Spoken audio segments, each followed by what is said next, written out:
ایک بار آئے مجلس میں بیٹھے، سب کو بیعت کیا، تلقین کیا، کہو کہ ہر گناہ سے بچتا رہوں گا، کہو کہ ہر بد مذہب سے بچتا رہوں گا، عورتیں کہو کہ نامحرم کے سامنے بے پردہ آنے سے بچتی رہوں گی. یہ تلقین کراتے مرید کرنے کے وقت، اور یہ بھی کہلواتے کہ ناچ گانے باجے سے آپ بچتے رہیں گے. جو آتے تھے وہ یہ وعدہ کر کے ہی مرید بنتے تھے، یہ وعدہ کرتے تھے. اور گئے، محفل ختم ہوئی، پھر 2 منٹ نہیں گزرے کہ حضرت سے کہا گا کہ حضور اور کچھ لوگ آئے ہوئے ہیں. پھر ان کو پڑھانا شروع کیا. ایک مرتبہ ایسا ہوا کہ ہم نے یہ کہا بھی کہ حضرت آپ لوگوں کو اتنے مرتبہ مرید کراتے کراتے تھک جاتے ہوں گے. آپ نے فرمایا تھکان کس بات کی؟ کیا رسول کریم صلی اللہ تعالیٰ علیہ وسلم کے دین پر چلنے کی وصیت کرنا کوئی تھکان کی بات ہے؟ نبی کونین صلی اللہ علیہ وسلم کی شریعت پر چلنے کی تلقین کرنا لوگوں کو، کیا یہ کوئی تھکان کی بات ہے؟ کئی مرتبہ ایسا ہوا کہ سوتے ہوئے، بستر پر لیٹے ہوئے لوگ آئے ہیں، اٹھنے کی طاقت نہیں تھی، سوتے سوتے ہی بستر پر ہی پڑھانا شروع کیا، بستر سے ہی تلقین کرنا شروع کیا. اخیر زمانے میں تو آپ نے اکثر آئے ہوئے لوگوں کو سو کر کے ہی وصیتیں کی ہیں، لیٹ کر کے بھی کہا یہ اللہ والے کی شان ہے، بیٹھا ہو تو شریعت مصطفیٰ کی بات کرے، کھڑا ہو تو شریعت کی بات کرے، سویا ہو تو شریعت کی بات کرے. رسول کریم صلی اللہ تعالیٰ علیہ وسلم کے محبت اور ان کے عشق کا جام پلانا یہ سب کے بس کی بات نہیں.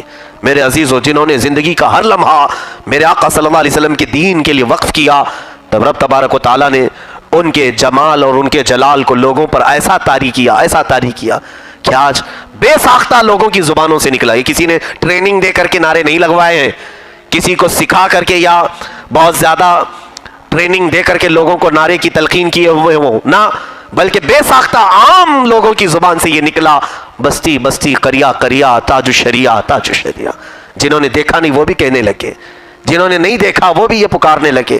ایک بات یاد رکھیں، قرآن میں اللہ فرماتا ہے ان الذین آمنوا وعملوا الصالحات سیجعل لهم الرحمن ودا، بے شک وہ لوگ جو ایمان لائے اور نیک کام کیے، ان قریب اللہ ان کی محبت لوگوں کے دلوں میں ڈالتا ہے. متقی اور پرہیزگار کی محبت اللہ خود ڈالتا ہے. یا ہزار پرچار کر کے بھی لوگ پھیلتے نہیں، اور وہ ہر پرچار والی چیز سے بچ کر کے بھی پھیلتے ہی رہے، پھیلتے ہی رہے پوری زندگی بھر. نہ کبھی تصویر میں آئے، نہ کبھی میڈیا میں آئے، نہ کبھی ویڈیو میں آئے، کبھی نہیں.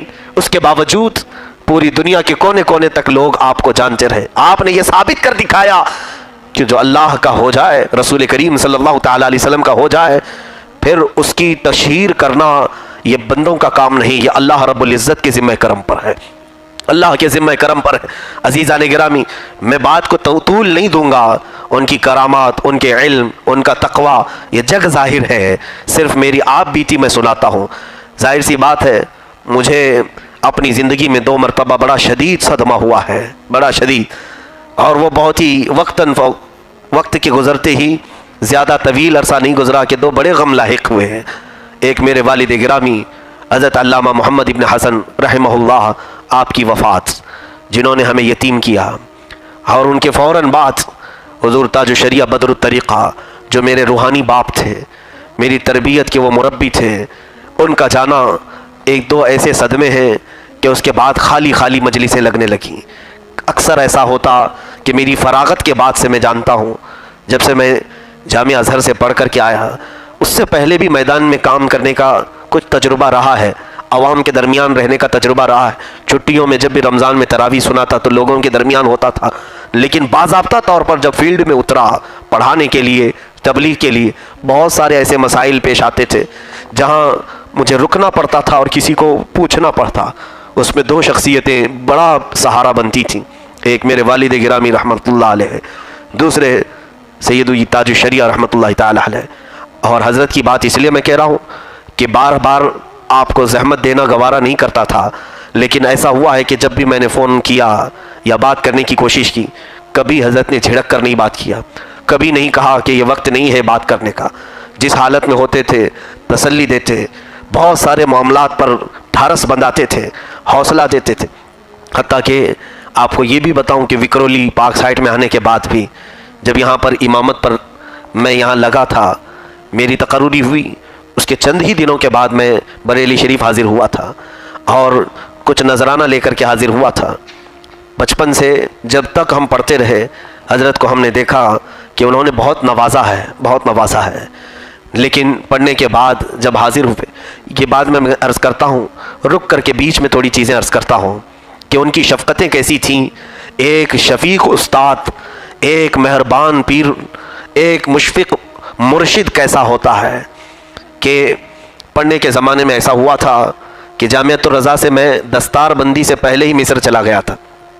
دوسرا سال تھا، دستار بندی عرس رضا میں ہوتی تھی، اس سے پہلے ہی مصر جانے کا اتفاق ہو گیا. جامعہ ازہر سے لیٹر آیا تو میرے جانے کا سارا انتظام ہو گیا. وہ بھی حضرت نے خود فرمایا تھا.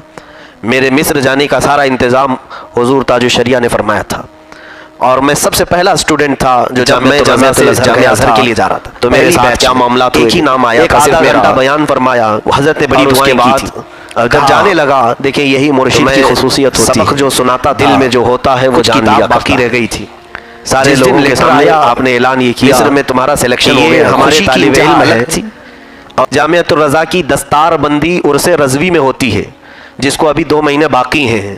یہ اس سے پہلے ہی جا رہے ہیں، اس لیے میں گھر سے ہی امامہ لے کر آیا ہوں، ان کی دستار بندی کر دوں. میں نے دستار بندی کا کوئی ذکر حضرت کے پاس نہیں کیا تھا.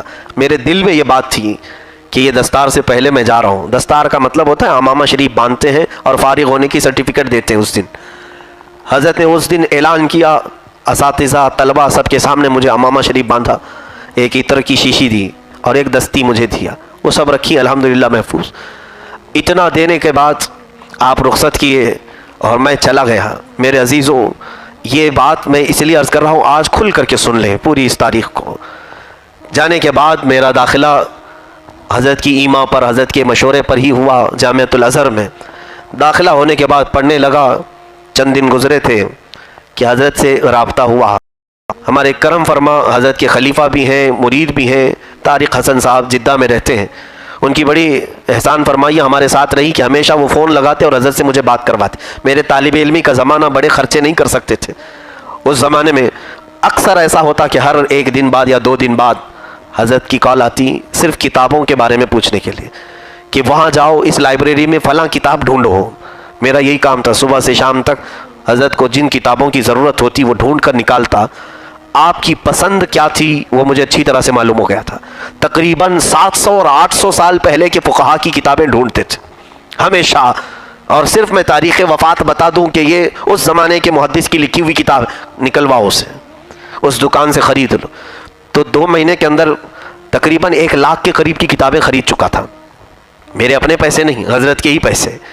کتابیں خرید کر کے 4 کارٹون بن گئے بڑے بڑے. اس وقت اب ان کتابوں کو بھیجنے کی بات آئی کہ حضرت کو کتابیں اتنی خریدوائے ہیں، اب بھیجنا ہے بریلی شریف مصر میں. تو میں نے فون کیا کہ یہ بھیجنے کے لیے کیسے کریں. جا کر کے شپ کا معلوم کر کے آیا. پتہ چلا کہ جہاز میں ڈالیں گے تو 1 مہینے کے بعد آ کر ملتی ہیں، اور کبھی یہ لوگ کسٹم والے پریشان بھی کرتے ہیں. اور پھر کارگو کا ہم نے معلوم کیا، اس کے بھی بڑے خرچے تھے. کتابیں جتنی کی نہیں تھی اتنا بھیجنے میں خرچہ تھا. تو یہ ساری چیزیں ہوئی. تو طارق حسن صاحب سے میں نے پوچھا کہ کتابیں کیسے بھیجواؤں. کہا حضرت سے پوچھ لیتے ہیں. حضرت کو فون لگایا گیا. اس وقت حضرت نے فرمایا کہ اس سے کہو سلمان کو کہ وہ خود ساتھ میں لے کر عرس رضوی میں آ جائے. عرس رضوی 4 دن باقی تھے. اعلیٰ حضرت کا عرس آنے والا ہے، 4 دن باقی تھے. کہا کہ وہ ٹکٹ نکالے اور ساتھ میں ہی وہ کتابیں لے کر بریلی آ جائے. میری خوشی کی انتہا نہیں تھی. ٹکٹ یہیں سے آیا اور میں اپنے ساتھ وہ کتابوں کو کارگو کروایا. ساتھ میں لے آنے میں خرچے کم تھے. دلی پہنچے. دلی پہنچ کر وہ کتابوں کو کسٹم سے کلیئر کروایا. دلی سے بریلی کا سفر بڑا دقت کا تھا. کھڑے کھڑے 6 گھنٹے سفر کرنے پڑے. بہرحال وہ ساری چیزیں اپنی جگہ پر. رات کے 12 بج رہے تھے جب گھر پہنچا. حضرت جاگ رہے تھے انتظار میں کہ کتابیں مصر سے آ رہی ہیں. جب پہنچی وہ اتفاق ایسا تھا کہ وہ کارٹون پانی لگ کر پھٹ بھی گئے تھے. پیش کیا کتابیں، ایک ایک کتاب تقریباً 1:30 بجے تک ہر کتاب کو کھول کر دیکھتے رہے اور جمع کرتے رہے. اس کے بعد کہا کہ جاؤ مدرسے میں جاؤ، کل جلسہ ہے عرس رضوی کے اسٹیج پر، وہاں پر سارے عرس میں شریک رہو اور اس کے بعد پھر واپس جانے کا دیکھا جائے گا. کھانا کھلائے بھیجے. جب میں جامعۃ الرضا میں پہنچا، عموماً کیا ہوتا ہے میں آپ کو بتاؤں، اس زمانے میں جو ایک بار ہندوستان سے جامعہ ازہر کے لیے جاتے ہیں طلبہ، وہ 4 سال کے بعد واپس آتے ہیں. 4 سال کے بعد واپس آتے ہیں. اور میں گیا تھا ابھی 4 مہینے نہیں ہوئے تھے، واپس آیا. تو صبح کے وقت میں اپنے پرانے کمرے میں داخل ہو رہا ہوں. میرے ساتھی سب سوئے ہوئے تھے اور انہوں نے جیسی میری آواز سنی اٹھے. اس میں تو کچھ ہمارے ساتھی تھے, انہوں نے پکڑ کر کے بھی دیکھا کہ حقیقت میں آیا ہے کہ خواب دیکھ رہے ہیں, کیونکہ مصر سے کوئی اتنی جلدی آتا نہیں. بہرحال حضرت کی کرم فرمائی تھی کہ دوبارہ بلایا, اور اس کے بعد وہ دن ایسا تھا کہ وہ دستار بندی کا دن تھا. ہمارے جتنے ساتھی تھے ان کی دستار ہو رہی تھی اس دن. ظاہر سی بات ہے دستار کی تیاریاں بہت پہلے سے ہوتی ہیں جامعۃ الرضا میں, جیسے جبہ سلانا, ان کے عمامے لانا, یہ سب مسئلے رہتے ہیں. میں تو اچانک ٹپکا ہوا تھا, میرا تو نام بھی نہیں تھا کیونکہ لے کر کے جا چکا تھا. اس دن جلسے میں آئے, اور جلسے میں رات کو جب اسٹیج پر ہم بیٹھے تھے, اب میرے ساتھیوں کے نام کا اعلان ہو رہا تھا. جو مفتی کورس میں پہلے 7 طلبہ تھے, 7 یا 8 تھے, ان کے نام کا اعلان ہو رہا تھا. تو اعلان کرنے والے ہمارے استاد نے میرے نام کا بھی اعلان کیا کہ یہ بھی واپس آئے ہوئے ہیں دستار بندی کے پروگرام میں, لیکن نہ وہاں میرا جبہ تھا نہ میرا امامہ تھا. ظاہر سی بات ہے اس میں ان کی غلطی نہیں تھی, یہ تو میں اچانک آیا تھا. تو اس وقت میرا نام کا اعلان تو ہوا کہ ان کی بھی دستار بندی ہے. تو اس وقت حضرت کو ان کے داماد حضرت علامہ مفتی شعیب رضا نعیمی رحمۃ اللہ علیہ, ان کا بھی وصال ہو گیا. وہ بھی ہمارے بڑے مشفق تھے. کان میں حضرت سے انہوں نے کہا کہ ان کو بھی دستار دی جائے, امامہ نہیں آیا ہے. تو حضرت نے کہا کہ آپ کا اپنا نکال کر کے دے دو. مفتی شعیب رضا صاحب نے اپنا امامہ دیا, اور پھر اسٹیج پر حضرت نے پکڑا اور پھر مجھے دے دیا امامہ شریف. سر پر وہ ایک لپیٹا باندھتے تھے اور دے دیتے تھے. اس دن میرے فخر کی اور کوئی بات نہیں رہ گئی. ایک بار کیا دل میں سوچا تھا کہ میری دستار سے پہلے جا رہا ہوں, جانے سے پہلے بھی دیا, اور واپس بلا کر رسم کے اعتبار سے جو ہوتی وہ بھی دیا, وہ بھی مجھے ملی. میرے ساتھی جتنے بھی تھے وہ بہت رشک کرتے تھے. بہرحال بات آئی گئی ہو گئی, دستار بندی مل بھی گئی, رسمن جو ہوتی تھی وہ بھی مل گئی, اور پہلے حضرت کی عنایتوں سے تھی وہ بھی ہو گئی. عرس ختم ہوا. عرس ختم ہو کر کے دوسرا دن تھا, مجھے واپس اپنے وطن آنا تھا. میرے والدین وغیرہ سے ملاقات کر کے 8 دن کے بعد مجھے واپس مصر جانا تھا. تو میں جب آخری دن عرس کے 2 دن کے بعد حضرت سے اجازت لینے کے لیے گھر پہنچا کہ حضور اجازت دیں, میں کرناٹک جا کر 1-8 دن کے بعد پھر جاؤں گا مصر. تو حضرت نے فرمایا ٹھیک ہے, جانے کا ٹکٹ وغیرہ سب چیزیں وہ بھی حضرت کی ہی تھیں, کیونکہ کوئی طالب علم اتنا افورڈ نہیں کر سکتا, اس زمانے کی یہ مہنگی ٹکٹ ہے. دوپہر کا کھانا میرے سارے ساتھی موجود تھے, حضرت کے گھر میں کھائے, اور اس کے بعد جب میں جانے لگا تو حضرت نے اپنے گھر میں ایک شہزادے کو جو خاندان کے ہیں ان کو کہا کہ میاں جاؤ اندر سے کوئی چیز منگوائی, اور منگوا کر کے پھر میں نے دیکھا وہ حضرت کی اپنی شیروانی تھی, پورا بڑا جبہ تھا. کہا کہ یہ پہن کے دیکھو تمہیں آتی ہے نہیں. میرے پاس اس وقت بولنے کے لیے الفاظ تک نہیں تھے. قاضی القضات فی الہند تاج الشریعہ اور بدر الطریقہ, انہوں نے اپنی شیروانی عطا کی.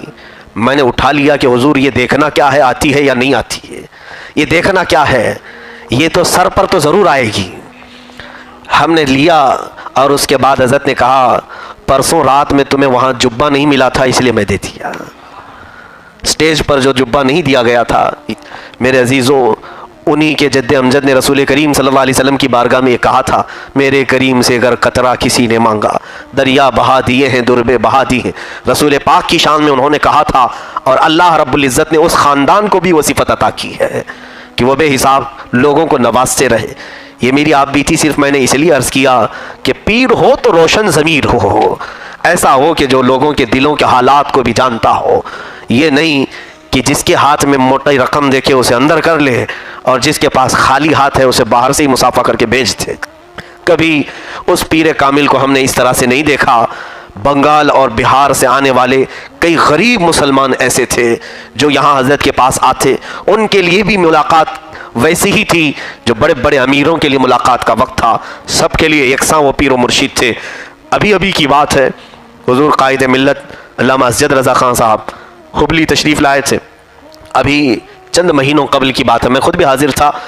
ایئرپورٹ میں استقبال کے لیے میں حاضر رہا, تو حضرت کو میں نے گل پوشی کی اور اس کے بعد استقبال کر کے باہر لے آئے.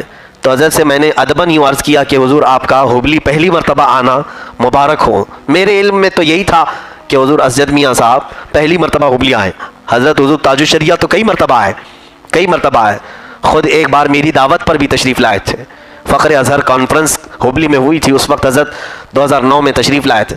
اسجد میاں صاحب جب تشریف لائے تو میں نے ایسے اخلاقاً کہا کہ آپ کا پہلی مرتبہ ہوبلی آنا مبارک ہو. تو اسجد میاں صاحب قبلہ ادام اللہ اقبال انہوں نے کہا نہ مولانا پہلی بار نہیں، یہ دوسری بار آیا ہوں. کہا کب آپ آئے تھے؟ کہا آج سے 35 سال پہلے. کہا ہم تو پیدا بھی نہیں ہوئے تھے. انہوں نے کہا میں 35 سال پہلے ابا کے ساتھ آیا تھا، حضور تاج الشریعہ کے ساتھ. یہ بات میں کیوں کہہ رہا ہوں؟ فرماتے ہیں کہ میں والد گرامی حضور تاج الشریعہ کے ساتھ ہوبلی کے لیے آیا تھا آج سے 35 سال پہلے. تو وہ سفر انہوں نے خود اپنی زبان سے بتایا کہ وہ سفر بڑا کٹھن تھا کہ ابا ممبئی سے چلے تھے ایس ٹی بس میں بیٹھ کر، لال بس میں بیٹھ کر کے ناسک تک آئے تھے. ناسک پہنچنے کے لیے 8 گھنٹے لگے تھے. 8 گھنٹے ناسک پہنچے اور ناسک پہنچ کر کے وہاں سے پھر دوسری گاڑی لیے، ناسک سے پھر پونا وغیرہ کا سفر کیے اور وہاں تک پہنچنے کے لیے اور 8 گھنٹے ہیں. پونا سے یہ آج کے زمانے میں 200 کلومیٹر کا فاصلہ ہے. 8 گھنٹے لگے اور اس کے بعد پونا پہ آ کر کے نہ کوئی گاڑی تھی کچھ بھی نہیں. دوسرا دن تھا حضرت کو ممبئی سے نکلے ہوئے گورنمنٹ بس میں سفر کرتے ہوئے.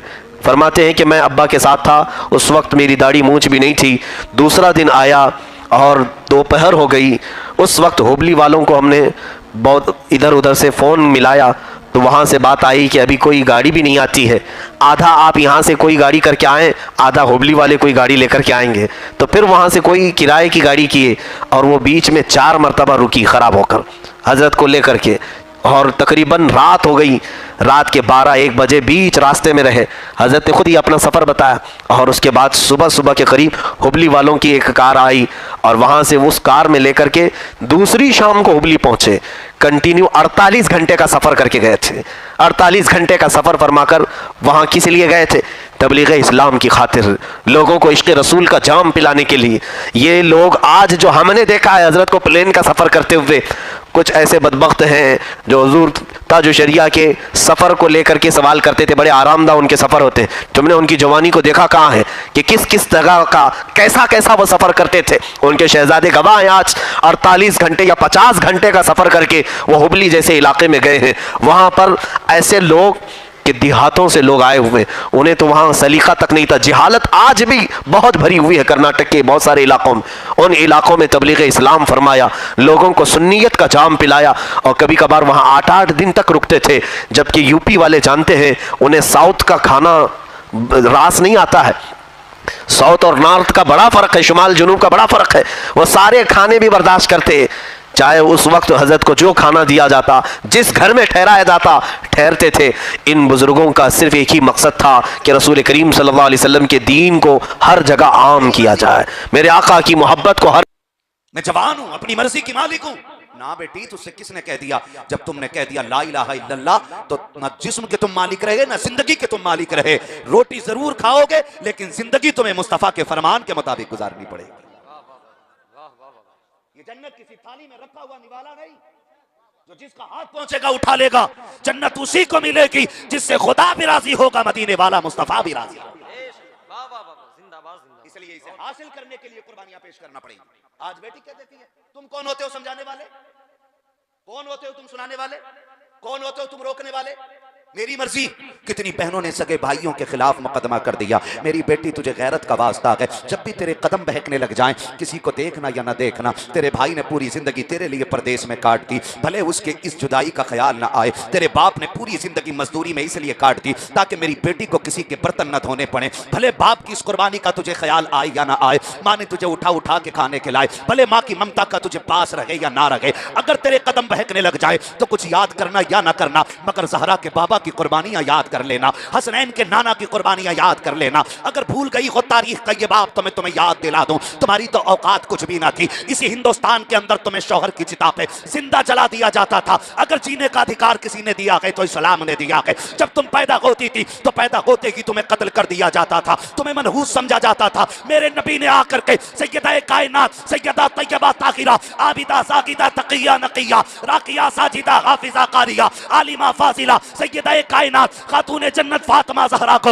سینے سے لگا کے کہا تھا فاطمہ میرے جگر کا ٹکڑا ہے. جب سے آقا نے کہا کہ فاطمہ میرے جگر کا ٹکڑا ہے، ہر باپ بیٹی کو سینے سے لگا کے فخر سے کہتا لوگوں جیسے فاطمہ نبی کے جگر کا ٹکڑا ہے، میری بیٹی آج میرے جگر کا ٹکڑا بن گئی. نعرہ تکبیر، نعرہ رسالت، علماء اہل سنت حضرت علامہ مفتی حماد رضا صاحب قبلہ، جشن غوث الورا کانفرنس، جشن دستار بندی، واہ واہ واہ، بڑی عزت ہے میرے نبی نے عطا کی ہے میری بیٹی.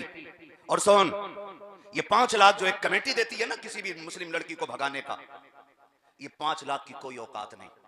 رب نے جنت میں تیرے لیے وہ انعامات رکھے ہیں، تو رب کو راضی کر کے جنت آ تو سکی. اس کی رحمت کہتی ہے کہ اگر تجھے حوروں سے حسین نہ بنا دوں تو بات کرنا. یہ تو رب کی رحمت کہتی ہے. تو کالی ہے، تجھ پہ کوئی نظر نہیں ڈالتا، تجھے نکاح کے قابل کوئی نہیں سمجھتا. وہ کہ اس کی رحمت کہتی ہے تو مجھے سجدے کر کے راضی کر لے، میں تجھے جنت میں حسن عطا کر کے راضی کر لوں گا. اس سے بڑی نعمت کدھر ملے گی؟ یہ 5 لاکھ 6 لاکھ کتنے دن چل سکتے ہیں؟ اور رزلٹ اچھا نہیں ہے، رزلٹ اچھا نہیں ہے. میرا جسم میری مرضی. تو ہوتی کون ہے؟ ہوتی کون ہے؟ کتنی بیٹیاں سوشل میڈیا پہ آ کے رو رہی ہیں. ہم گھر آنا چاہتے ہیں، ابا ہمیں لے لو، ہمیں بلا لو. کتنی بیٹیوں کے ساتھ ستم ہوتے ہوئے آج سوشل میڈیا کا دور ہے. دنیا دیکھ کر کے اندھی ہو گئی ہے. ان کے ساتھ جا رہی ہو جو تمہیں یوز کرنے کے بعد کوئی ٹرین کی پٹری پہ پھینک دے گا، کوئی ٹکڑے کر کے بیگ میں فٹ کر کے پھینک دے گا، کوئی تمہارا قیمہ بنا کے نالے میں ڈال دے گا، کوئی تمہیں فریج میں پیک کر دے گا، کوئی تمہیں کتوں کو کھلا دے گا، کوئی تمہاری بوٹیاں سمندر میں ڈال دے گا. ان پہ بھروسہ کر کے کہتی ہو ہمارا جسم ہماری مرضی ہے. تجھے بتاؤں میرے نبی نے تجھ سے کتنا پیار کیا ہے. صحابہ فرماتے ہیں حضور جلوہ گر ہیں، ہمارے بیچ آقا بیٹھے ہوئے ہیں، آقا ہم سے مہد گفتگو ہیں، ہم مصطفیٰ کی زیارت کر رہے ہیں. اچانک میں مصطفیٰ کے لب مبارک ہل جاتے ہیں. آقا کریم کہتے ہیں میں حاضر ہوں. پھر تھوڑی دیر چپ رکھے، پھر کہا آقا نے میں حاضر ہوں. پھر سرکار نے کہا میں حاضر ہوں. صحابہ کہتے ہیں ہمیں آواز دینے والے کی آواز تو نہیں سنائی دیتی تھی، لیکن مصطفیٰ بار بار کہتے تھے میں حاضر ہوں، میں حاضر ہوں. ہم سمجھ رہے تھے کہ جو ہم نہیں دیکھ رہے ہیں وہ مصطفیٰ دیکھ رہے ہیں، جو ہم نہیں سن پا رہے ہیں وہ مصطفیٰ سن رہے ہیں. کہتے ہیں سرکار دو عالم اچانک اپنی جگہ سے اٹھے اور بڑی تیزی کے ساتھ نکل جاتے ہیں. صحابہ کہتے ہیں ہمیں ڈر تھا کوئی دشمن مصطفیٰ کو اکیلا دیکھ کے نقصان نہ پہنچا دے. ہم بھی آقا کے پیچھے پیچھے چلے، لیکن کہتے ہیں سرکار کی رفتار اتنی تیز تھی کہ ہم آقا کے پیچھے تو چلے لیکن سرکار نظر نہیں آئے. کہتے ہمیں راستے کا پتہ نہیں. صحابہ بتاؤ جب راستے کا پتہ نہیں ہے تو پھر حضور کا پتہ کیسے ملا؟ کہتے ہم لمبی لمبی سانسیں لیتے، جس گلی سے خوشبو آتی جاتی ہم اپنا رخ ادھر کر دیتے تھے. نبی کی خوشبو بتاتی تھی لوگوں نبی ادھر سے گزر کے گئے ہیں. تبھی تو میرے امام نے کہا ہے ان کی مہک نے دل کے غنچے کھلا دیے ہیں، جس راہ چل دیے ہیں کوچے بسا دیے. زندہ باد زندہ باد. ہاں میری بیٹی تجھے بتاؤں نبی نے کتنا پیار کیا ہے، حضور نے کتنا پیار کیا ہے. سن، صحابہ کہتے حضور دوڑ گئے، ہم پیچھے سے دوڑ گئے. ہم نے جا کے دیکھا حضور ایک دروازے پہ کھڑے، حضور ایک دروازے پہ کھڑے. آقا کریم نے دستک دی. کون ہے دروازے پہ؟ حضور فرماتے ہیں بیٹی ابھی تو نے کہا نا کاش میرا کوئی باپ ہوتا، میں آ گیا ہوں. صحابہ کہتے ہیں ہم نے وہاں نہیں سنا تھا، اب آقا کی زبان ہی سن رہے. بیٹی ابھی تو نے کہا نا کاش میرا باپ ہوتا، میں آ گیا ہوں. اس نے کہا کہ اگر میرا باپ اتنا اچھا ہوتا تو میں یہاں نہ ہوتی. حضور فرماتے ہیں چل تو نے یہ بھی تو کہا تھا کاش میرا بھائی آتا. حضور کہتے ہیں میں آ گیا ہوں. اس نے کہا میرا بھائی اگر اتنا غیرت والا ہوتا تو میں یہاں نہ ہوتی. کہا حضور نے فرمایا پھر تو نے یہ بھی تو کہا تھا کاش کوئی تو ہمدرد ہوتا. حضور فرماتے ہیں میں آ گیا ہوں. جب اتنا سنا بچی نے کہا دروازہ کھلا اندر آ جائے. حضور اندر تشریف لے کے گئے. بچی کو دیکھا آنکھ میں آنسو ہیں، بے قرار ہے. حضور نے فرمایا بیٹی خیر ہے؟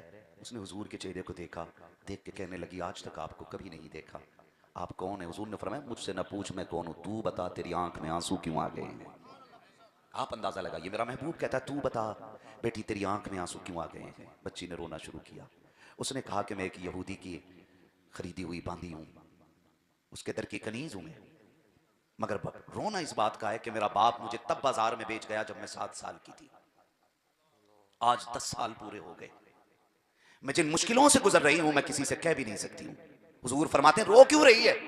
اس نے کہا رو اس بات پہ رہی ہوں کہ کام زیادہ ہے، سختی بھی زیادہ ہے اور طبیعت علیل ہے. میرے نبی نے فرمایا کیا چاہتی ہے؟ اس نے کہا کاش کوئی مجھے چھٹکارا دلا دیتا.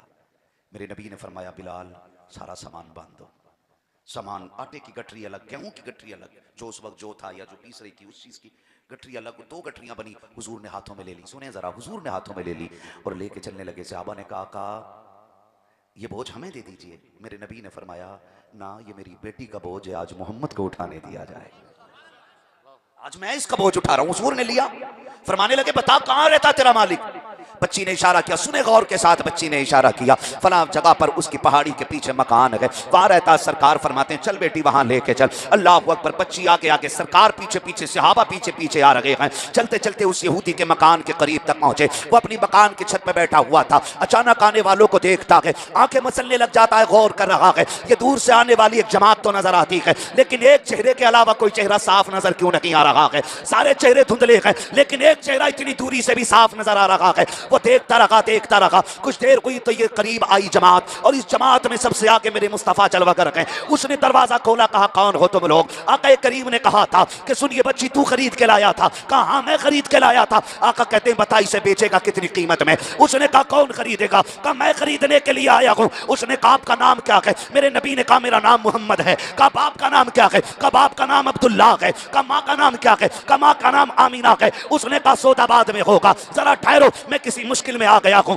اندر گیا، پرانی کتاب اٹھا کر کے لایا، ورق پلٹتا جاتا ہے، مصطفیٰ کے جلوے دیکھتا جاتا ہے، اور جلوے دیکھنے کے بعد اس نے بلایا اپنے مہمانوں کو، گھر والوں کو، کہا جس کا اعلان ہماری کتابیں کرتی رہی ہیں آج وہ ہمارے دروازے پہ چل کے آ گیا ہے، جس کا اعلان پہلے نبیوں نے کیا ہے آج وہ ہمارے دروازے پہ آ گیا ہے۔ سب پریشان تھے، کیا کہنا چاہتے ہو؟ کہا سنو، جس آخری نبی کا اعلان ہماری کتابوں نے کیا ہے یہ وہی پیغمبر ہے۔ کہا تم کو کیسے پتا ہے؟ کہا ہماری کتابیں بتا رکھی ہیں جو آخری پیغمبر ہوگا اس کی شان کا عالم یہ ہوگا کہ وہ مرنے والی بیٹیوں کو زندگی عطا کرے گا، وہ قیدیوں کو آزادی دلائے گا، وہ غلاموں کو رہائی کا پروانہ دے گا، وہ بے قراروں کا قرار بن کے آئے گا، وہ بے سہاروں کا سہارا بن کے آئے گا۔ اور ہماری کتاب بتاتی ہے اللہ نے اس کو ایسا حسن دیا ہوگا کہ جہاں سے دیکھو گے وہاں سے اس کا چہرہ صاف نظر آئے گا۔ کا ایک ایک لائن پڑھ کے دیکھ لو اور ان کی عادتیں ملا کے دیکھ لو۔ میرے نبی نے کہا جلدی کر بتا اس کی کیا قیمت لے گا؟ قدم پکڑ کے کہا محبوب اس کی قیمت کچھ دے یا نہ دے مجھے کلمہ پڑھ کے غلامی میں قبول فرما لیجئے گا۔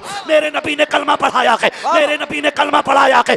آقا کہتے بتا اب اس کی کیا قیمت لے گا؟ اس نے کہا سرکار اب یہ نہیں میں بھی آپ کے در کا غلام ہو گیا ہوں۔ آقا حقیقت تو یہ ہے جب تک بکے نہ تھے تو کوئی پوچھتا نہ تھا، تم نے خرید کر ہمیں انمول کر دیا۔ نعرہ تکبیر، نعرہ رسالت۔ میرے بھائی میرے نبی نے یہ عزت بیٹیوں کو عطا کی، اور آج بیٹیاں یہ صلہ دے رہی ہیں، آج یہ صلہ دے رہی ہیں بیٹیاں۔ اسلام کے نام پہ کلنک بن گئی کچھ بیٹیاں، لیکن میں چیلنج کے ساتھ کہنا چاہتا ہوں خدا کی قسم تم نہیں، ایک نہیں، کروڑوں نہیں، اربوں مسلم بیٹیاں بھی مرتد ہو جائیں تو میرے نبی کے دین پہ کوئی فرق پڑنے والا نہیں ہے۔ دین کو ہماری ضرورت نہیں، ہمیں دین کی ضرورت ہے، یہ یاد رکھیے، ہمیں دین کی ضرورت ہے۔ ہم اپنے گھروں میں دین لے کر کے آئیں، اپنی بیٹیوں کو کنیز فاطمہ زہرا بنا دیں۔ دو حقیقتیں ایسی ہیں جس سے کوئی چھٹکارا ہی نہیں، نمبر ایک موت، نمبر دو قبر۔ یہ دو حقیقتیں ایسی ہیں جس سے کوئی چھٹکارا، بولو مرنا ہے کہ نہیں مرنا ہے؟ بولو مرنا ہے نا۔ ایک بیٹی وہ جو مرتد ہو کے ٹرین کی پٹری پہ کٹی ملی، اور ایک بیٹی وہ جس نے دین کے لیے بیٹے قربان کر دیے۔ توجہ ہے؟ ایک بیٹی وہ جس نے دین کے لیے بیٹی قربان کر دی۔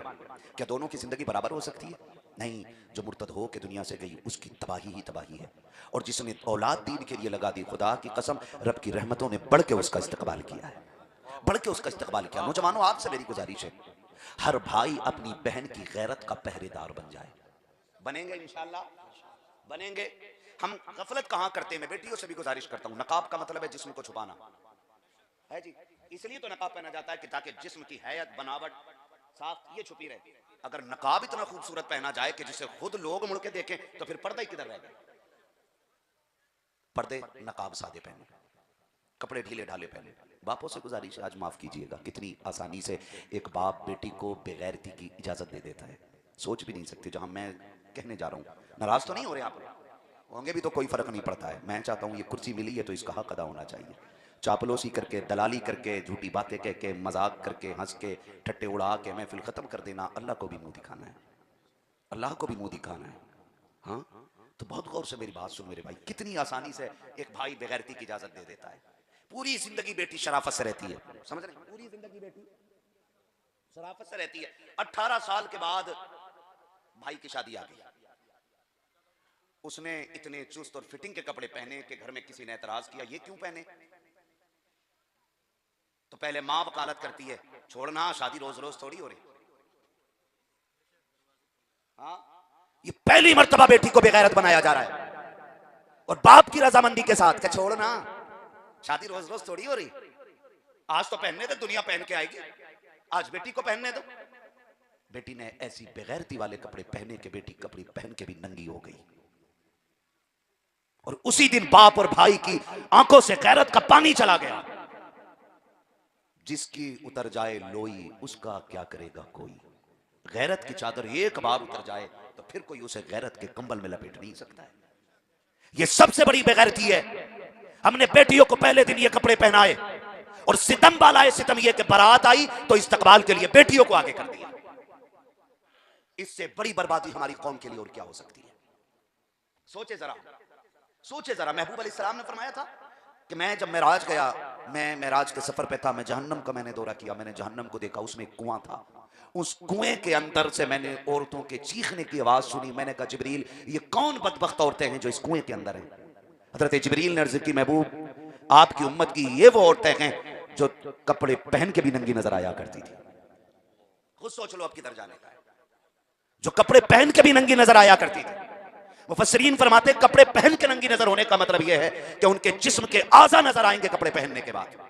آج معاف کیجئے، اگر کوئی شریف ذاتی، کوئی عزت والی پڑھی لکھی بچی ڈھیلے کپڑے پہن لے تو میری قوم کی بگڑی ہوئی بیٹیاں کہتی ہیں دیکھو کیسا جاہلوں والا لباس ہے، اولڈ فیشن ہے، دیہاتی لگ رہی ہے، الڑ لگ رہی ہے، کلڑ لگ رہی ہے. اتنے تانے دیے جاتے ہیں. جب غیرت مند بیٹیاں بگڑی ہوئی بچیوں کے ان تانوں کو سن کر کے گردن غیرت سے جھکا لیتی ہیں، مشیت کا نقیب آواز دیتا ہے اے میری پارسا بندی آج ان کے تانے برداشت کر لے، آج ان کی باتیں سن لے. جب تو میری بارگاہ میں حاضر ہوگی میں تجھے وہ مقام عطا کروں گا کہ یہ دیکھ کے دانتوں میں انگلیاں ڈالیں گی اور یہ افسوس کریں گی کاش ہم نے کل اسی بیٹی کی طرح نقاب پہنا ہوتا تو آج وہاں بھی عزت رہ جاتی، میدان قیامت میں بھی عزت رہ جاتی. واہ واہ واہ واہ، بہت خوب، زندہ باد زندہ باد. واہ واہ ان واہ. بیٹیوں کے ساتھ کھڑا ہوں جو بیٹیاں اولڈ ماڈل کپڑے پہنتی ہیں.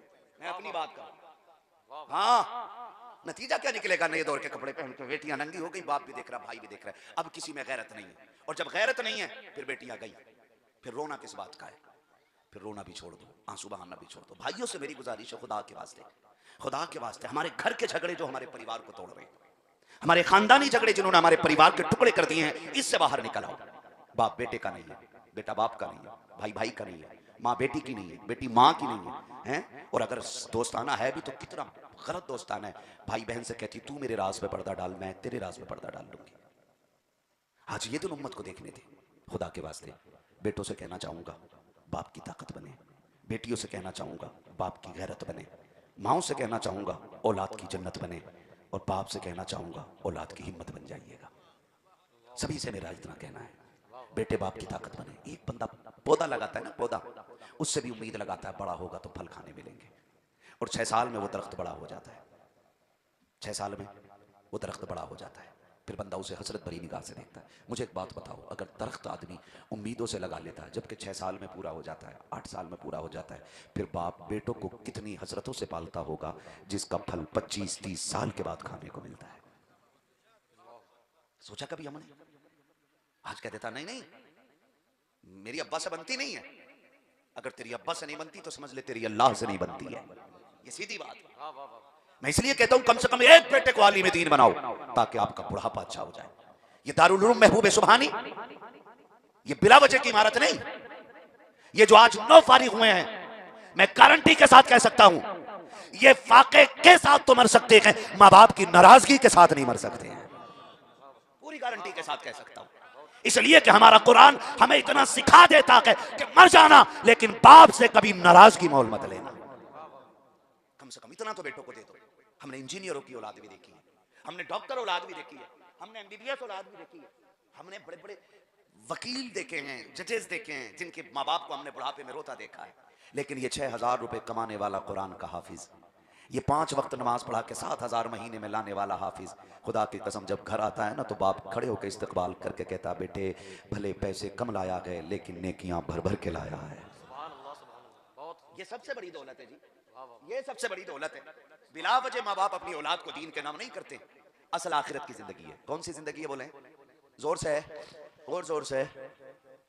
پیچھے والے کیوں نہیں بول رہے ہیں؟ مسئلہ خراب ہے کوئی؟